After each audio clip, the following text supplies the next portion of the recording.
오늘 본문 말씀은 초대교회에 주어졌던 첫 번째 설교입니다. 예수님의 수제자였던 베드로는 예루살렘에 모인 많은 사람들 앞에서 이제 역사적인 첫 설교를 하게 되었습니다. 교회가 시작되었고 그리고 나서 첫 번째로 선포되었던 말씀이 오늘 본문에 그대로 기록이 되어 있습니다.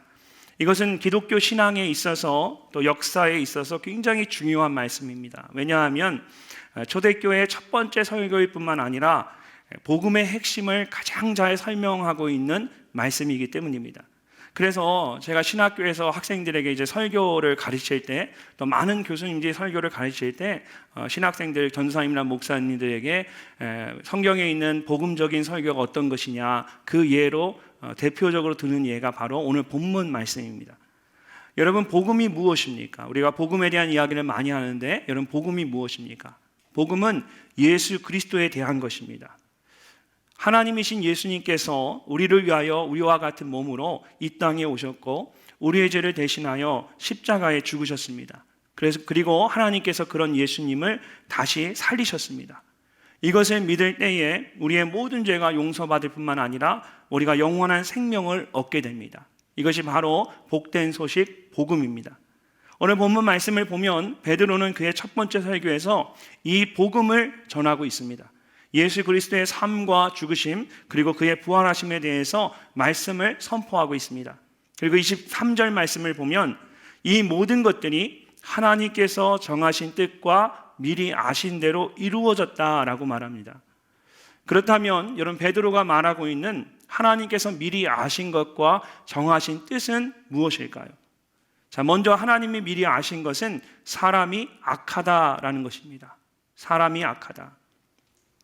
23절 말씀 우리 함께 한번 읽어보겠습니다. 그가 하나님께서 정하신 뜻과 미리 아신 대로 내준 바 되었거늘 너희가 법 없는 자들의 손을 빌려 못 박아 죽였으나. 아멘. 너희가 법 없는 자들의 손을 빌려 못 박아 죽였다. 본문에서 베드로는 예수님이 법 없는 자들의 손에 의해서 죽임을 당했다라고 말합니다. 자, 그렇다면 여러분, 법 없는 자라는 어떤 사람을 말하는 것일까요? 우리는 보통 아주 선한 사람을 보면, 정말 착한 사람을 보면 저 사람은 정말 법 없이 살 수 있는 사람이다, 법 없이도 사는 사람이다, 이렇게 말하죠. 여러분, 옆에 있는 분 한번 보세요. 법 없이 살 수 있는 사람 같으세요? 예, 고개를 끄덕이시는 것 같아요. 예, 우리 늘사랑 지체들은 얼굴이 다 빛납니다. 빛이 나셔요. 그래서 얼굴이 선한 사람, 착한 사람 다 써 있어요. 예, 제 눈에만 그렇게 보이나요? 아멘? 아멘이 너무 적은데요? 아멘? 예, 예수 안에서 보면 그렇게 얼마나 다 이쁘고 귀한지 모릅니다. 근데 여러분, 성경에서 이 말하는 이 법 없는 자라는 말은 그런 좋은 뜻이 아닙니다. 법 없이 살아갈 수 있는 그런 사람, 그런 의미가 아닙니다. NIV 영어 성경이나 현대인 성경을 보면 이 법 없는 자라는 말을 악한 사람들, wicked men이라고 이렇게 되어 있습니다. 그리고 세번역 성경은 이것을 무법자들이라고 해요. 무법자들의 손을 빌어서 십자가에 못 박아 죽였다라고 말합니다. 그렇다면 여러분, 무법자란 악한 자들은 어떤 사람을 말하는 것일까요? 아마 연배가 아직 저와 비슷하거나 또는 저보다 위인 분들은 어렸을 때 황야의 무법자라는 영화를 보신 기억이 있으실 겁니다. 옛날에 토요일만 되면 토요 명화 있잖아요. 그래서 거기서 보면 대부분 영화들이 다 황야를 배경으로 황야의 무법자였어요. 그 내용들을 한번 이렇게 상상해 보시면, 생각해 보시면 이 무법자라는 말을 이해하기가 쉬우실 겁니다. 그 영화의 내용이 어떻습니까? 어느 날 악당들이 이제 마을을 습격하고 사람들을 총으로 쏴서 다 죽입니다. 그런데 그 중에 한 사람이, 이제 선량한 한 명이, 남자가 이들에 대항하다가 무기력하게 아주 비참하게 고통스럽게 죽임을 당합니다. 근데 그 순간 저기 마차 뒤에서, 문 뒤에서 어린 아이가 그 모습을 지켜보죠. 바로 이 사람의 아들이에요. 그럼 죽어가면서 이 아버지가 그 아들을 향해 나오지 마라 그러는 거예요. 눈빛으로 나오지 마라 그러잖아요. 그럼 그 아이가 그 뒤에서 입을 막고 울면서 참아요. 그러다가 감사합니다. 저는 언제 웃나 생각해서 계속했어요. 아니, 이 정도 되면 사람이 웃어야 되는데 애써서 지금 설명을 하고 있는데 아무도 안 웃으시니까 이걸 어디까지 끌고 가야 되나. 상상이 되시죠? 다 그 장면이. 그래서 그러고 나서 갑자기 10년, 20년으로 쑥 넘어가요. 그리고 그 아이가 청년이 됐습니다. 청년이 되어서 우연히 이 아이가 무의미한 삶을 살다가 우연히 중원에 숨은 고수를 만나게 돼요. 총싸움의 고수를 만나는 거죠. 굉장히 괴팍한 할아버지 같은 분을 만나서 이분이 총 쏘는 고수인 거예요. 그래서 그 사람을 이제 스승으로 모시고 깡통 올려놓고 총 쏘는 훈련을 막 방방방 하죠. 그리고 어느 정도 이제 총을 잘 쏘게 되면 이제 스승이 야, 넌 이제 됐다. 넌 이제 하산해도 된다. 그럼 이 친구가 어디로 갑니까? 이제 총 2자를 옆구리에 딱 차고 예전에 자기의 고향으로 돌아갑니다. 그래서 그 악당들을 이 친구 하나씩 총으로 쏴서 한 명씩 한 명씩 죽여서 복수를 하는 겁니다. 이게 황야의 무법자의 전체적인 스토리입니다. 뭐 제목은 조금 달라도 내용은 다 똑같아요. 다 이 내용이에요. 그런데 여러분, 이 악당들을 죽일 때 그것을 누가 결정합니까? 이 악당은 이 사람을 죽일 것인가 살릴 것인가를 누가 결정합니까? 그 청년이 결정해요. 이 청년이 자기가 보기에 이 사람이 죽어야 할 사람이면 죽이는 겁니다. 또 살려야 할 사람이면 살리는 겁니다. 자기의 기준으로 판단합니다. 그것이 무법자예요. 이런 법이 없다라는 것은 자신이 법이 되어서 자신의 생각에 옳은 대로 하는 것을 말합니다. 정말 법이 없는 것이 아니라 자기가 법인 거예요. 그런 사람을 무법자라고 말하고 그런 사람들이 가득한 세상을 무법천지라고 합니다. 무법천지. 세상 사람들은 어떻게 생각할지 모르겠지만 하나님은 이것을 죄라고 말합니다. 법 없이 살아간다. 법 없는 자를 하나님은 죄라고 말합니다. 요한일서 3장 4절 말씀 함께 한번 읽어보겠습니다. 죄를 짓는 자마다 불법을 행하나니 죄는 불법이라. 아멘. 죄는 불법이라. 성경은 불법이 죄라고 말합니다. 이것을 NIV 영어 성경을 보면 좀 더 정확하게 우리가 영어로 보면 그 의미를 알 수가 있습니다. Everyone who sin break the law. In fact, 사실 정말로 이게 무슨 뜻이냐? Sin is lawlessness. law라는 말이 법이라는 뜻이죠. lessness는 없다라는 뜻입니다. 그래서 이걸 문자적으로 그냥 표현하면 법이 없다라는 뜻이에요. 그러나 정말 법이 없는 것이 아니라 자신이 법인 거예요. 내가 법인 거예요. 스스로 법이 되어서 자기 마음대로 산다라는 뜻입니다. 그래서 불법이 죄인 겁니다. 이것은 마치 성경에 나오는 사사시대의 모습과 똑같습니다. 우리가 얼마 전까지 사사기 말씀을 함께 묵상했습니다. 저만 묵상한 건 아니겠죠. 얼마 전까지 우리가 묵상했어요. 그렇죠? 사사기 말씀을 묵상했는지 모르시는 분들은 오늘 정말 하나님 앞에 회개하시고 오늘부터 내가 말씀 묵상하겠다. 생명의 삶으로 말씀 묵상하시면 됩니다. 같은 말씀으로 묵상하는 게 얼마나 감사 아닙니까? 공동체가. 우리가 사사기 말씀 얼마 전까지 사사기 말씀 묵상했어요. 그 사사기 말씀 보면 그 사사시대의 모습을 한마디로 뭐라고 말할 수 있습니까? 우리가 잘 알고 있는 것처럼 사사기 마지막 말씀인 21장 25절을 보면 당시의 그 모습을 이렇게 설명합니다. 함께 한번 읽어보겠습니다. 그때에 이스라엘의 왕이 없으므로 사람이 각기 자기의 소견에 옳은 대로 행하였더라. 사람이 각기 자기의 소견에 옳은 대로 행하였더라.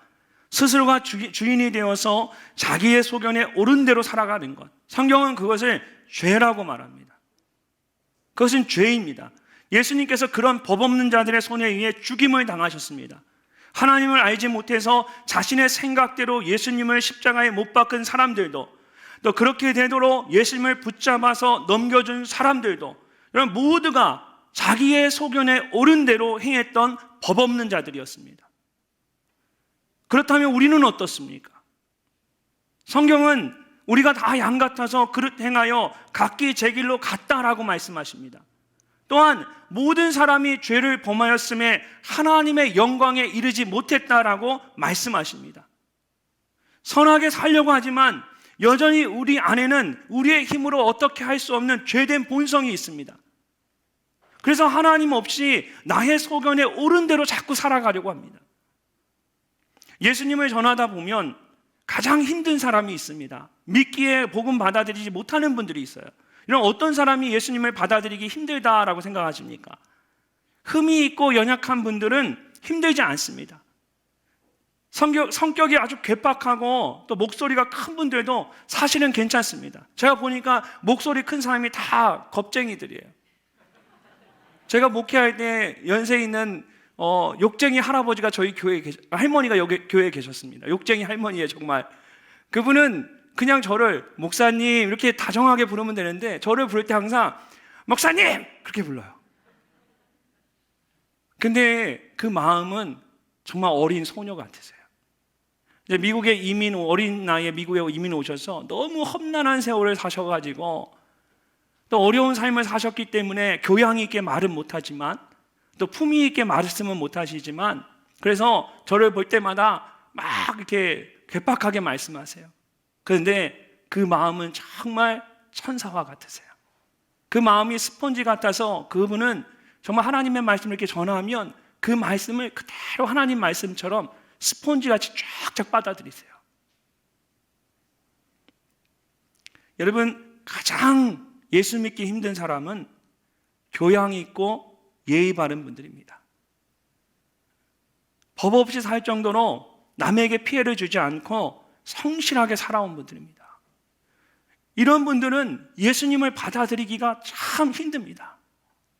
내 생각대로 내 노력으로 살았지만 여전히 부끄러운 것이 없고 여전히 부족함이 없다라고 생각하는 분들은 예수님이 필요하다라고 생각하지 않아요. 나의 소견에 옳은 대로 살아가는 것이 여러분 죄라는 것을 우리가 깨달아야 하는데 그러니까 그런 분들은 그것이 이해가 되지 않는 거예요. 내 의지로 내 노력으로 내 생각대로 여기까지 잘 살아왔는데 왜 그게 죄야? 뭐가 잘못이야? 라고 생각하는 거예요. 그러나 성경은 분명하게 말씀하십니다. 의인은 없나니 하나도 없다라고 말씀하십니다. 다 같이 로마서 3장 10절부터 우리 18절까지의 말씀 함께 한번 읽어보겠습니다. 기록된 바 의인은 없나니 하나도 없으며 깨닫는 자도 없고 하나님을 찾는 자도 없고 다 치우쳐 함께 무익하게 되고 선을 행하는 자는 없나니 하나도 없도다. 그들의 목구멍은 열린 무덤이요 그 혀로는 속임을 일삼으며 그 입술에는 독사의 독이 있고 그 입에는 저주와 악독이 가득하고 그 발은 피 흘리는데 빠른지라. 파멸과 고생이 그 길에 있어 평강의 길을 알지 못하였고 그들의 눈앞에 하나님을 두려워함이 없느니라 함과 같으니라. 아멘. 아멘 하기 좀 싫으시죠? 이게 남 얘기가 아닙니다. 이것이 먼 이웃 나라 사람 얘기 같지만 여러분 사실은 저와 여러분의 이야기입니다. 우리가 예수 그리스도로 덧입는다. 바울이 그렇게 말해요. 우리가 예수 그리스도로 덧입어서 예수님이 우리를 덮고 계시기 때문에 하나님이 그 예수님을 통해서 나를 봐주시기 때문에 내가 하나님의 거룩한 자녀이고 주의 백성이지, 사실은 예수 그리스도가 아니라면 우리의 몸에 있는 죄됨이, 그 더럽고 추악한 모습이 그대로 드러나게 돼요. 우리는 여전히 죄인입니다. 예수 그리스도로 덧입고 있는 그 은혜를 누리고 있을 뿐이지 우리 안엔 여전히 그 죄됨이 있습니다. 예전에 제가 성경 공부를 하면서 우리는 다 죄인입니다 라는 말을 했어요. 이 죄인이다 라는 사실이 믿어지고 인정되어야만 그 다음에 복음이 받아들여지는 거예요. 그래서 가장 먼저 우리는 죄인입니다 라고 말했는데 그 성경 공부 시간에 앉아있던 한 자매가 왜 내가 죄인이냐는 거예요. 너무 화가 나고 그걸 받아들일 수 없어 그 자매가 그 시간에 그 순간에 그냥 자리를 박차고 나가버렸어요. 그러니까 믿어지지 않고 받아들여지지가 않는 거예요. 그리고는 다시는 돌아오지 않더라고요. 나는 착하고 선하게 살았는데 남에게 나쁜 짓 한 거 하나도 없는데, 도둑질 하지 않았고 남에게 피해 주지 않았는데 그런 나에게 죄인이라는 말이 도저히 이것이 받아들여지지 않았던 거예요. 그러나 우리는 모두 어찌할 수 없는 죄인입니다. 여러분, 호박에 줄 긋는다고 수박 되느냐는 말처럼 우리가 선한 것과 좋은 것으로 우리의 삶을 다 치장한다 해도 우리 안에 있는 이 죄된 본성은 어쩔 수 없습니다. 하나님은 이미 그것을 아셨어요. 우리가 죄인이라는 사실을 아셨어요. 그래서 예수님께서도 법 없는 자의 그 손에 의해 십자가에 못 박히시면서도 예수님은 놀라지 않았어요. 이미 주님은 그들이 죄인이라는 걸 아셨거든요. 그래서 주님이 너희 할 일을 하라고 말씀하시잖아요. 사랑하는 여러분, 나의 죄됨이 깨달아지는 것은 이건 결코 부끄러운 사실이 아닙니다. 만약 내가 죽을 수밖에 없는 죄인이라는 사실이 깨달아진다면 오히려 이것은 하나님의 큰 은혜입니다. 우리는 스스로 죄인임을 깨닫지 못합니다. 내가 죄인임을 깨닫는다라는 얘기는 성령님께서 그것을 깨닫게 해주시는 거예요. 그렇기 때문에 내가 죄인임을 깨닫게 된다면 그것은 부끄러운 것이 아니라 전적인 하나님의 은혜입니다. 이 시간 우리 모두에게 내가 죄인임을 깨달아지는 그 은혜가 있기를 주님의 이름으로 축원합니다. 두 번째로 하나님께서 예수 그리스도의 고난과 죽으심을 미리 아셨습니다. 예수 그리스도의 고난과 죽으심. 23절 말씀을 다시 보시면 예수님께서 하나님께서 정하신 뜻과 미리 아신 대로 내준 바 되었다라고 말합니다. 내준 바 되었다. 법 없는 자들의 손에 의해 죽이심을 당한 것 같지만 사실은 어떻다라는 거예요. 내어준 바 된 분이에요. 다른 성경을 보니까 심지어 예수님께서 버림을 받았다라고 번역을 했습니다. 예수님께서 버림바 되어서 법 없는 자들에 의해 죽임을 당하셨습니다. 하지만 그 이전에 하나님께서는 예수님께서 당하게 될 그 고난과 죽음에 대해서 이미 알고 계셨습니다. 알고 있었을 뿐만 아니라 이 모든 일들이 하나님이 정하신 뜻과 미리 아신 계획대로 다 이루어졌다라는 겁니다. 마가복음 14장을 보면 예수님께서 십자가에 달리시 전날 밤에 겟세마네 동산에서 기도하십니다. 아버지께는 모든 것이 가능하오니, 아버지께서 모든 것이 가능하답니다. 이 잔을 내게서 옮기시옵소서. 그러나 나의 원대로 마시옵고 아버지의 원대로 하옵소서. 여러분, 하나님은 모든 것이 가능하신 분입니다. 그렇기 때문에 예수님을 십자가에 못 박지 않으시고도 얼마든지 하나님 원하시면 우리를 구원하실 수 있는 분이에요. 하지만 하나님의 뜻은 하나밖에 없는 아들 예수 그리스도를 십자가에 내어주는 것이었습니다. 그렇게 함으로써 우리를 구원하는 것이 하나님께서 정하신 뜻과 계획이었습니다. 왜일까요? 왜 하나님께서는 모든 것이 다 가능하셨음에도 불구하고 굳이 하나밖에 없는 아들 예수 그리스도를 십자가에 못 박는 것을 선택하셨을까요? 그것은 이 방법만이 하나님의 공의와 사랑을 모두 만족시킬 수 있기 때문입니다. 하나님은 공의로운 분입니다. 우리가 믿는 하나님은 공의로우셔야죠. 불공정한 하나님이라면 누가 그 하나님을 신뢰하겠습니까? 그렇기 때문에 이 죄의 문제를 하나님은 그냥 넘어가실 수 없는 거예요. 만약 십자가의 고난과 죽음 없이 그냥 인류를 구원하셨다면 그것은 하나님의 이 공의로운 성품에 위배되는 것입니다. 동시에 하나님은 사랑이 풍성하신 분입니다. 그런 하나님이 죄 가운데 있는 우리를 그냥 내버려 두신다면 그것은 하나님의 사랑이란 그 성품에 맞지 않는 일입니다. 그렇기 때문에 하나님의 사랑과 하나님의 공의를 동시에 만족시키는 유일한 방법이 자신의 아들 예수 그리스도를 십자가에 내어주는 것뿐이었습니다. 이런 십자가 형벌은 인류 역사상 가장 수치스럽고 고통스러운 형벌이었습니다. 그래서 예수님 당시에 이것은 로마에서 반역이나 살인죄 같은 정말 중죄를 지은 사람들에게만 처하는 아주 중한 형벌이었습니다. 그리고 로마 사람들에겐 절대로 이 형벌을 내리지 못하도록 했어요. 그만큼 고통스럽고 수치스러운 형벌입니다. 십자가형을 언도받은 사람은 쇠와 뼈 조각이 박힌 가죽 채찍으로 매질을 당합니다. 패션 오브 크라이스트 여러분 보셨죠? 그게 과장된 장면이 아닙니다. 채찍을 잘못 쳤더니 이 책상이 팍 파져서 나오는 거 보셨죠? 뼈와 쇠 조각으로 붙여서 만든 채찍이 그 몸을 치기 시작하면 붙었다 쳤다 당길 때마다 살 조각이 뜯어져 나옵니다. 그러면 그 속에 뼈가 보이기 시작하는 거예요. 그렇게 채찍질을 당하고 그리고 나서 십자가의 가로 기둥을 어깨에 메고 처형 장소까지 직접 옮기는 겁니다. 처형 장소에 도착하면 세로 기둥이 세워져 있고 거기에 자기가 짊어지고 온 가로 기둥을 매달려서 그곳에 매달리게 되는 겁니다. 몸이 십자가 위에서 떨어지지 않도록 18cm 정도의 대못으로 그 죄인의 손과 발을 못 박습니다. 몸이 밑으로 떨어지지 않도록 밧줄을 걸어 당기기도 하고 발받침을 세우기도 합니다. 그러나 대부분 이 손과 발에 박힌 못으로 그 몸을 지탱하며 십자가에 매달리게 되는 거예요. 특별히 십자가에 못 박을 때에는 이 죄인의 다리를 조금 접어 놓습니다.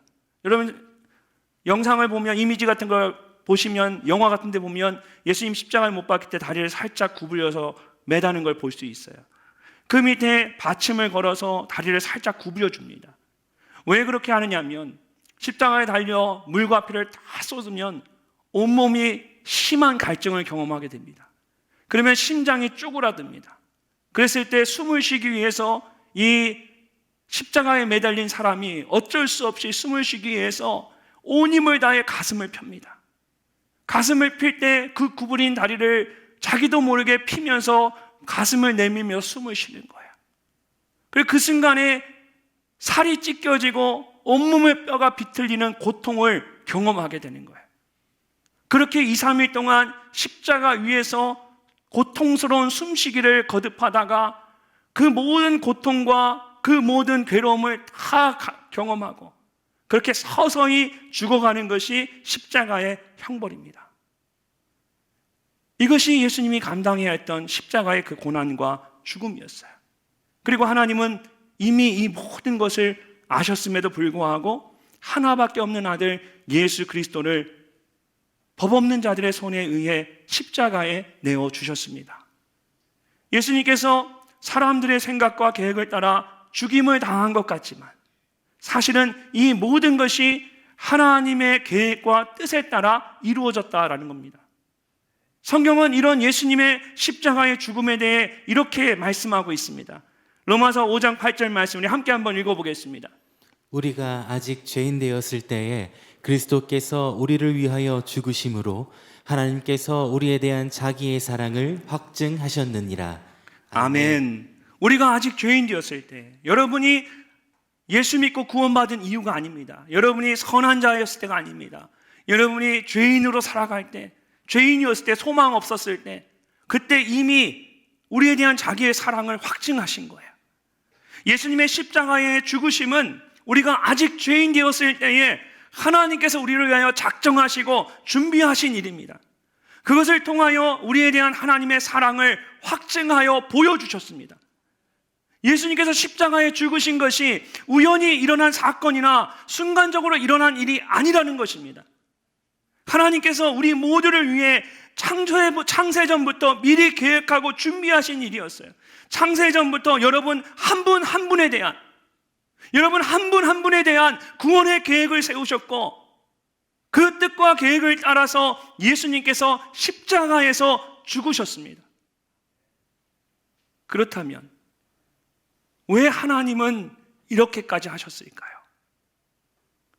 우리가 죄인인 것을 이미 아셨고 예수님께서 어떤 고통과 죽음을 겪을 것인지 미리 아셨음에도 불구하고 왜 이렇게까지 해야만 했을까요?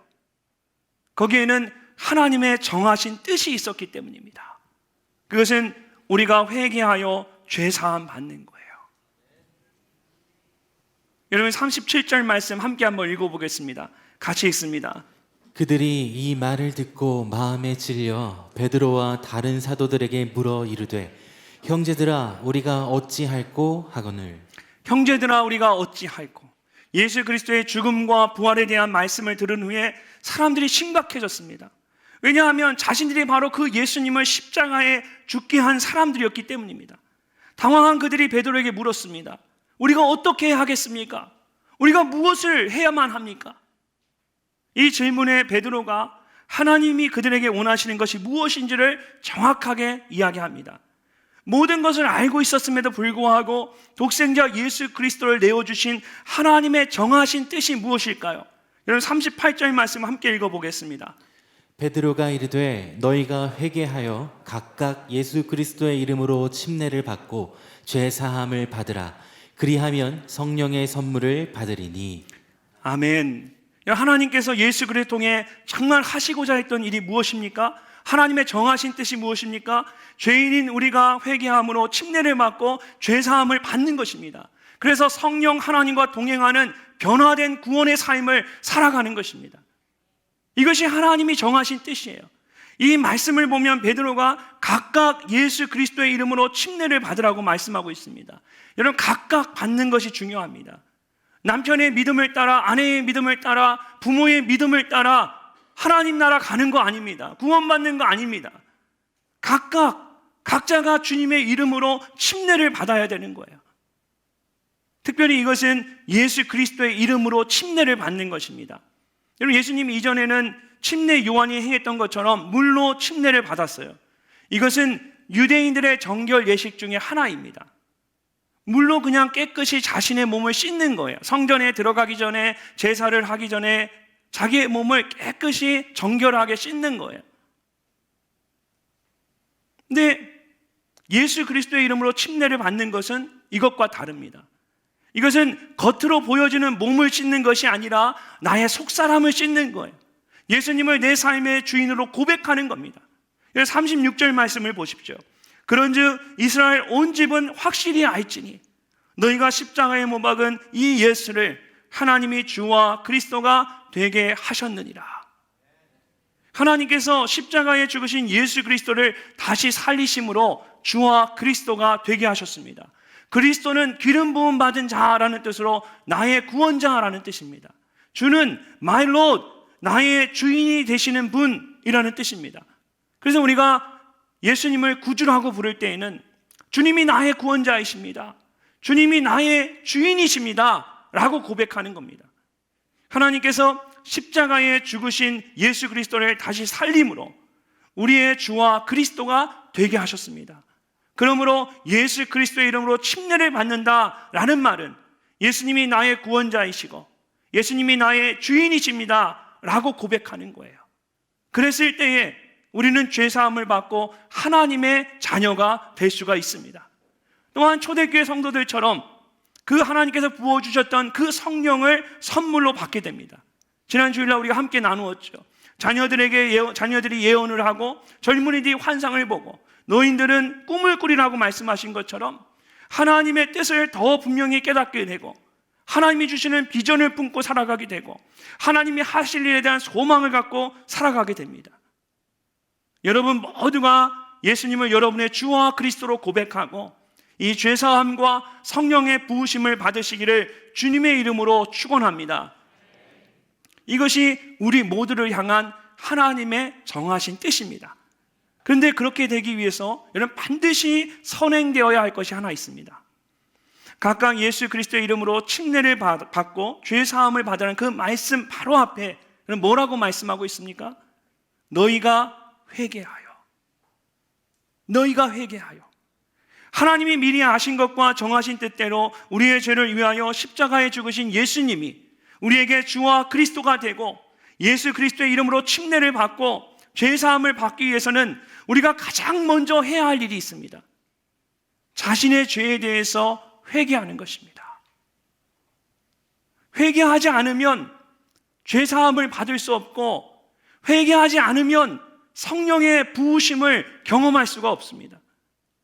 자, 그렇다면 여러분, 회개한다라는 게 무슨 뜻일까요? 이것은 단순히 지난날의 잘못을 인정하거나 감정적으로 후회하는 걸 말하지 않습니다. 여러분, 내가 눈물을 흘렸다고 그게 회개는 아니에요. 역대하 7장 14절을 보면 하나님께서 이스라엘 백성들에게 회개하는 것에 대해서 이렇게 말씀하십니다. 우리 함께 한번 읽어보겠습니다. 내 이름으로 일컫는 내 백성이 그들의 악한 길에서 떠나 스스로 낮추고 기도하여 내 얼굴을 찾으면 내가 하늘에서 듣고 그들의 죄를 사하고 그들의 땅을 고칠지라. 아멘. 여러분, 무엇이 회개입니까? 악한 길에서 떠나 스스로 낮추고 기도하여 내 얼굴을 찾으면. 진정한 회개는 나의 죄를 깨닫고 후회할 뿐만 아니라 그것으로부터, 악한 길로부터 떠나는 것입니다.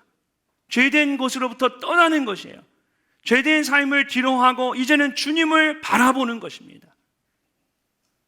여러분은 예수님의 제자들 중에 가룟 유다와 베드로의 차이가 무엇이라고 생각하십니까? 가룟 유다는 예수님을 팔아넘겼고 베드로는 예수님을 3번 부인했습니다. 예수님의 죽으심 앞에 가룟 유다와 베드로는 둘 다 죄인입니다. 엄청난 죄인이에요. 그런데 가룟 유다는 비참한 죽음을 맞이했고 베드로는 다시 하나님께 쓰임을 받았습니다. 자, 이 두 사람의 차이가 무엇일까요? 가룟 유다는 자신의 죄에 대해서 후회했습니다. 자기가 잘못했다는 것을 그는 알았어요. 그리고 그것을 후회했습니다. 그러나 그는 회개하지는 않았습니다. 여러분, 후회와 회개는 다릅니다. 우리가 후회와 회개가 다르다는 것을 분명하게 구분해야 합니다. 후회는 하나의 감정이에요. 그러나 회개는 자신의 잘못을 인정하고 그 죄악된 삶으로부터 떠나서 하나님을 향해 돌아서는 겁니다. 구체적인 결단이 있는 거예요. 이런 의미에서 가룟 유다는 후회는 했지만 그 후회가 회개에까지 이르지 못했던 겁니다. 반면에 베드로는 부활하신 예수님께서 찾아왔을 때에 자신의 잘못을 인정하고 예수님 앞에 그가 무릎을 꿇었습니다. 예수님께서 남이 내게 띠띠우고 원하지 아니하는 곳으로 데려가리라고 말씀하시면서 너는 나를 따르라고 말씀하셨을 때에 그가 돌이켜 예수님을 따랐습니다. 이처럼 회개한다라는 것은 나의 죄를 인정할 뿐만 아니라 돌이켜서 다시 주님을 따르는 것입니다. 미국에 가면 미국은 고속도로가 굉장히 잘 되어 있습니다. 제가 한국에 와서 운전을 해보니까 미국에서는 사실은 7시간, 10시간을 운전해도 하루에 10시간 정도는 다 가요. 그래서 힘든 게 아닙니다. 힘들지 않아요, 운전이. 근데 한국은 제가 와보니까 1시간만 넘게 운전해도 너무 피곤하더라고요. 왜 그럴까 제가 생각해 봤어요. 한국은 보니까 고속도로가 계속 이렇게 구부러져 왔다 갔다 하고요. 그래서 단 한순간도 눈을 한국말이 생각이 안 나요, 또. 단 한순간도 이렇게 마음을 놓으면 안 되더라고요. 근데 미국은 고속도로 타면 그냥 쭉 가면 됩니다. 그리고 미국의 고속도로가 정말 좋은 것은 뭐냐면 길을 잘못 들었을 때, 예를 들어 내가 북쪽으로 가야 되는데 남쪽으로 내려갔어요. 길을 잘못 들었어요. 그러면 미국은 한 2km마다 다 출구가 있습니다. 엑시트 하는 데가 다 있어요. 그래서 가다가 잘못되면 그냥 나와서 차 돌려서 다시 제대로 된 길로 가면 됩니다. 그래서 미국은 길을 잃어버려도 전혀 당황스럽지 않아요. 근데 한국은 보니까 한번 올라타면 쉽게 못 나가는 거예요. 제가 예전에 한국 와서 저희 아버지 차를 뒤에서 타고 가는데 하이웨이를 이제 인터체인지에 들어가셨는데 잘못 들어오신 거예요. 그래도 그냥 가셔야 되는데 중간에 차를 딱 세우시더라고요. 당황하셔갖고 이거 어떻게 해야 되나 잘 모르시니까, 왜냐면 이걸 계속 가면 한참을 가야 되니까 아버지가 당황하셔서 차를 그냥 세우시는 거예요. 그래서 제가 얼마나 겁이 나던지 뒤에서 차들은 막 들어오는데, 미국은 그럴 필요가 없어요. 그냥 좀 가다가 나가면 돼요. 제가 한 번은 아침 이른 새벽에 아이들 다 태우고 함께 이제 같이 어디를 가는데 집에 나와서 이제 고속도로 하이웨이를 타는데 북쪽으로 가야 되는데 제가 자칫 잘못해서 남쪽으로 내려가는 반대쪽 방향으로 하이웨이를 탔어요, 고속도로를. 근데 이 고속도로가 또 이 구간만, 딴 데는 계속 나가는 게 있는데 여기만 나가는 게 한참 없는 거예요. 그래서 그 하이웨이를 타고 나서 내가 잘못 탔구나, 그 생각을 하는 순간에 얼마나 후회가 막심한지 계속 이것 때문에 너무 신경이 쓰이는 거예요. 그러다가 이제 드디어 한참을 내려가다가 이제 출구가 나왔습니다. 엑시트 할 수 있는 출구가 나왔어요. 여러분, 어떻게 해야 할까요? 1번, 지금까지 내려온 것이 너무 억울해서 쭉 간다. 너무 억울하잖아요. 후회가 막심하고 내가 여기까지 달려온 길이 뭔데 어떻게 엑시트해? 그래서 나는 끝까지 간다. 이럴 분은 절대 없으실 거예요. 잘못 들었으면 어떻게 해야 됩니까? 출구가 보였을 때 출구로 나가서 차를 돌려서 제대로 된 방향으로 달려가야죠. 이것이 바로 회개입니다, 여러분. 이게 진정한 회개예요. 잘못된 것을 알고 그냥 계속 가는 건 후회예요. 죄의 삭은 사망이라고 말씀하셨습니다. 하나님의 말씀이에요. 성경이 그렇게 말씀하고 있어요. 단순히 잘못 살았다고 여러분 후회하는 것으로 여러분의 죄의 문제가 해결되지 않습니다. 그렇게 후회만 하다가 망설이다가 여러분의 인생을 마치게 되면 여러분에게 찾아올 것은 영원한 형벌이에요. 죄로 인한 영원한 죽음만이 여러분을 기다리게 돼요. 그러므로 하나님께서는 우리 모두가 회개하여 죄사함 받기를 원하십니다. 이것이 우리를 향한 하나님의 변함없는 정하신 뜻이에요. 올포원이라는 기독교 방송에서 제가 한 목사님이 자신이 만났던 하나님에 대해서 간증하는 것을 듣고 참 맞다라는 생각을 했어요. 큰 은혜를 받았는데 그분이 이런 이야기를 해요. 어렸을 때에 아주 이제 가난한 삶을 사셨어요. 그래서 어디에 사셨냐면 여러 가구들이 함께 모여 사는 다세대 주택에 살았어요. 대문 하나를 열고 들어가면 밑에 10집, 위에 10집, 방 한 칸으로 10칸, 10칸, 20집이 모여 사는 거예요. 그리고 거기에 공동 화장실 하나 있고 그 옆에 수도꼭지 하나 있고, 그래서 화장실하고 물을 함께 사용하면서 예전에 어려울 땐 그렇게 살았잖아요. 그런 어려운 형편 가운데 살고 있었어요. 근데 이분이 하루는 아이들과 함께 숨바꼭질 놀이를 하면서 놀다가 어디에 숨었냐면 화장실에 들어가 숨었어요. 근데 그 당시에 그 화장실은 푸세식이었어요. 푸세식이 뭔지를 저도 아는데 여러분도 아시죠? 예. 그러니까 좌변기가 없는, 그래서 그 나무 판자를 옆에 이렇게 세워서 그 위에 딱 앉아서 쪼그리고 볼일을 보는 거예요. 그리고 그 밑에는 큰 항아리 같은 게 있어서 우리가 뭐 정화조라고 하죠. 우리가 흔히 하는 말로 똥통이에요, 똥통. 근데 이 아이가 자기가 이제 그 안에 숨었는데 거기가 너무 좁아서 숨어 있다가 자기도 모르게 발을 헛디뎌서 똥통으로 빠진 거예요. 순간적으로 여기 들어가면 내가 죽겠구나 생각이 들어서 팔을 쫙 팍 벌린 거예요.